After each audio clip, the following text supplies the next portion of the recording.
Hi friends, ముల్లంగి సాంబార్ కోసం stove మీద గిన్నె పెట్టి 2 టేబుల్ స్పూన్ల ఆయిల్ని యాడ్ చేసుకొని పోపు దినుసులు సన్నగా కట్ చేసుకున్న ఆనియన్ ఈ విధంగా వేసుకొని పచ్చిమిర్చి ఒక 4 చీల్చి వేసుకోవాలి.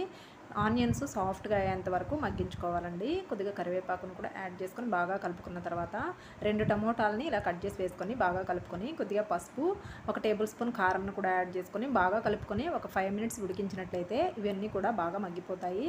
తర్వాత మనం ఇలా కట్ చేసుకున్న ముల్లంగి ముక్కల్ని యాడ్ చేసుకొని బాగా మిక్స్ చేసుకోవాలి. ఇలా మిక్స్ చేసుకొని ఒక 5 మినిట్స్ వదిలేసిన తర్వాత తగినన్ని వాటర్ని పోసుకొని మూత పెట్టేసి 5 మినిట్స్ ఉడికించుకోవాలి. ఇప్పుడు ముందుగా నానబెట్టుకున్న చింతపండులోంచి గుజ్జును తీసి యాడ్ చేసుకొని బాగా కలుపుకొని 5 మినిట్స్ ఉడికించుకోవాలి.